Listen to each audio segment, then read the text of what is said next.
जय हिंद दोस्तों, स्वागत है आप सभी का यूपीएससी समाधान एंड रिसर्च प्लेटफॉर्म पे। आज हम अपने नए सेशन में लेकर के आए हैं कि क्या है ब्रह्मोस की खासियत और क्या है ब्रह्मोस। आपने इसके लास्ट सेशन में मैंने आपको बताया कि क्यों आखिरकार दुनिया भर के देश ब्रह्मोस मिसाइल में अपनी रुचि ले रहे हैं, ऐसा क्या उसके खास फीचर हैं। तो उस खास फीचर के बारे में हम चर्चा करेंगे अपने इस नए सेशन में। उससे पहले आप लोगों का हाल खबर कैसे हैं, क्योंकि यूपीएससी प्रीलिम्स का एग्ज़ाम अब बहुत ही नज़दीक आ गया है।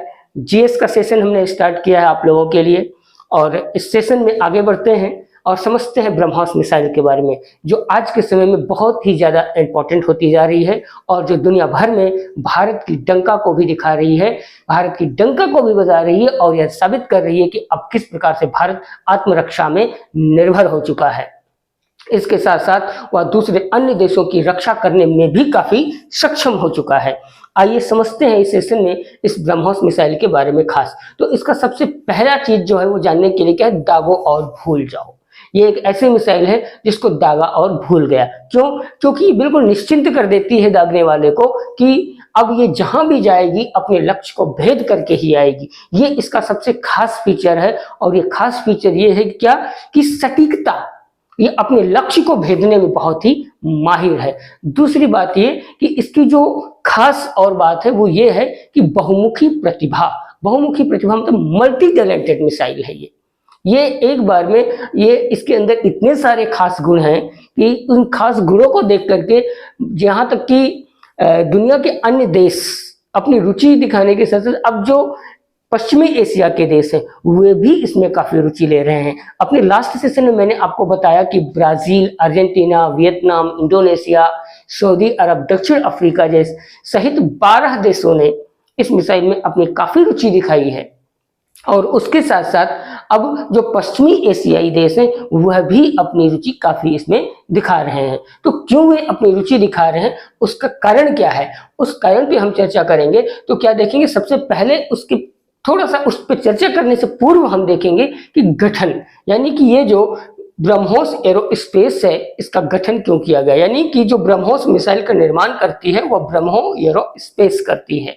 और इस ब्रह्मोस एरोस्पेस का जो गठन किया गया था वो गठन किया गया था डीआरडीओ और एनपीओ मशीनोस्ट्रोएनिया, ये एक रूसी कंपनी है। दोनों ने मिलकर के, जैसा मैंने आपको बताया कि 1998 में भारत के तत्कालीन राष्ट्रपति डॉक्टर एपीजे अब्दुल कलाम और रशिया के राष्ट्रपति एन मिखाइलोव, इन दोनों के संयुक्त इंटरेस्ट के कारण ही हो पाया था। दोनों की रुचि के कारण जो है ब्रह्मोस एरोस्पेस का गठन किया गया, जिसमें मुख्य किरदार निभाया भारत की तरफ से डीआरडीओ ने और रूस के तरफ से एनपीओ मशीनोस्ट्रोएनिया ने।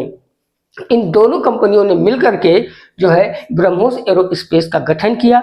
अब जानते हैं कि ब्रह्मोस का नाम ब्रह्मोस क्यों रखा गया। तो ब्रह्मोस का नाम जो रखा गया है वह 2 नदियों के नाम पर रखा गया है। ये बहुत ही इंपॉर्टेंट क्वेश्चन है जीएस का कि ब्रह्मोस का नाम कैसे पड़ा।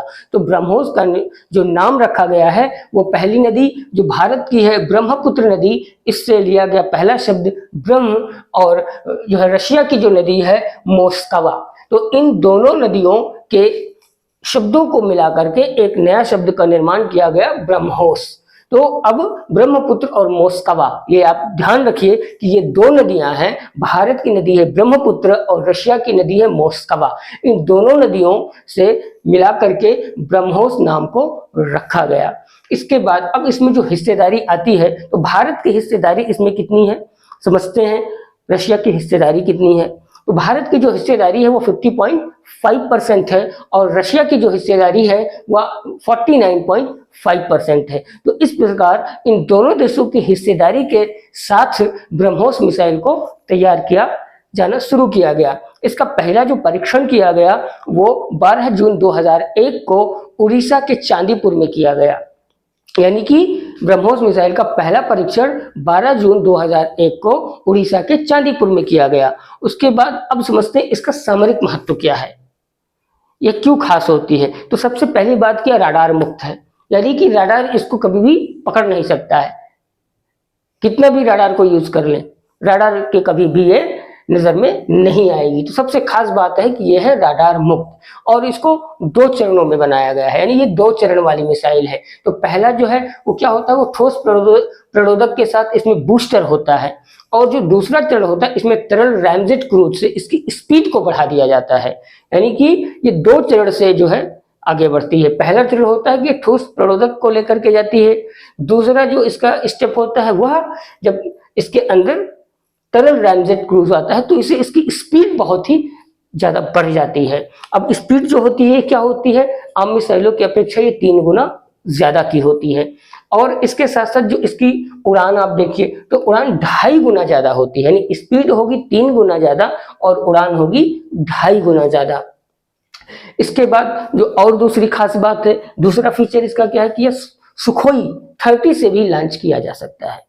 सुखोई एक लड़ाकू विमान है जिस लड़ाकू विमान से भी इस मिसाइल को लॉन्च किया जा सकता है और इसकी जो स्पीड थी वह 290 किलोमीटर की स्पीड थी, लेकिन इसकी विस्तारक दूरी को बढ़ा करके 400 किलोमीटर तक किया जा रहा है और इसका यह भी प्रयास है कि इसकी स्पीड को 800 किलोमीटर तक भी किया जा सके।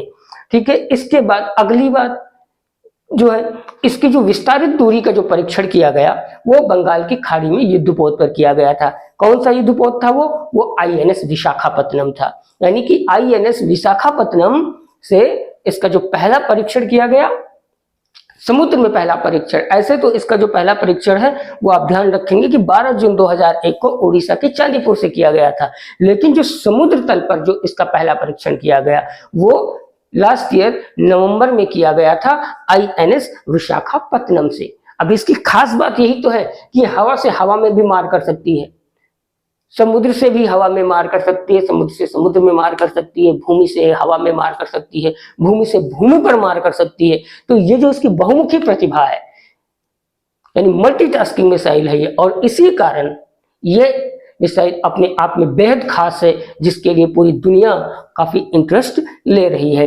तो बंगाल की खाड़ी में विस्तारित दूरी को आपने देखा कि परीक्षण किया गया, जो कि काफी सफल परीक्षण था। इसने अपने लक्ष्य को बहुत ही सफलतापूर्वक भेदा। उसके बाद अगला जो है कि फिर 2022 में फ्रंटलाइन SU-30 MKI इससे भी किया गया। फिर इसकी खास बात जो भी मैंने आपको बताया कि सटीक लक्ष्य, यानी कि ये अपने लक्ष्य को भेदने में बहुत ही माहिर है।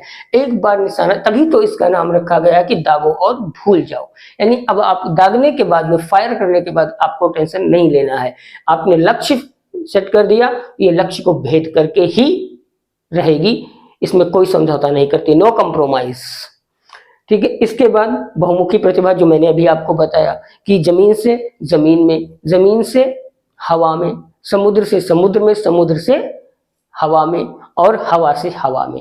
तो यह मल्टीटास्किंग जो इसकी ये जो क्वालिटी है, इस कारण से भी इसको लोग काफी पसंद कर रहे हैं। दूसरी बात और क्या है कि इसके जो है 4 संस्करण हैं। इन संस्करणों की चर्चा हालांकि हम आपसे अपने नए अगले सेशन में करेंगे, क्योंकि ये काफी लंबा हो जाता है ये सेशन हमारा। हम आपके लिए इसको बोझिल नहीं बनाना चाहते हैं, आप इसको बहुत ही इंटरेस्ट के साथ समझें। जो मैंने अभी आपको बताया कि भूमि से भूमि, हवा से हवा और भूमि से हवा, समुद्र से समुद्र, समुद्र से हवा, इस प्रकार से अपनी एक खास क्वालिटी के लिए काफी इंटरेस्टेड हो चुकी है। अब तो जो आपका जीएस का क्वेश्चन बन रहा है वो क्वेश्चन क्या बन रहा है, ब्रह्मोस का नाम क्यों पड़ा। तो सबसे पहले जो मैंने आपको बताया क्या, ये ब्रह्मपुत्र और मोस्कवा नदी के नाम पर पड़ा है।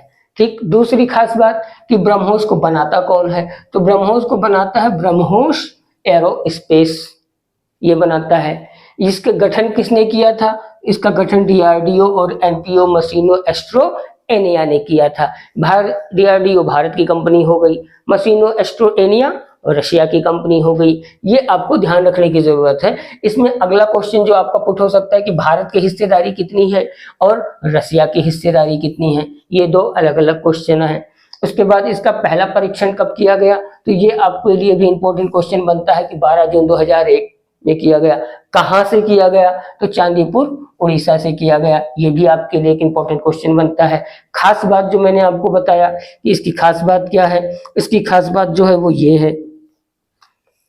फिर इसका जो बंगाल की खाड़ी में। अब इस पे यह भी क्वेश्चन आपके सामने जो है आ सकता है कि विस्तारित दूरी का जो परीक्षण किया गया, परीक्षण दो तरीके से किए गए थे। पहला परीक्षण ये कि ये अपने लक्ष्य को भेदने में सफल है या नहीं, तो 290 किलोमीटर तक की इसकी थी। फिर जब इसकी दूरी का विस्तार किया जाता है, यानी कि 290 किलोमीटर से जब 400 किलोमीटर बढ़ाई जाती है, तो वह जो विस्तारित दूरी का परीक्षण किया गया है वह किया गया है बंगाल की खाड़ी में। और किससे किया गया है, ये कब किया गया, पहला तो ये कि 2022 में किया गया।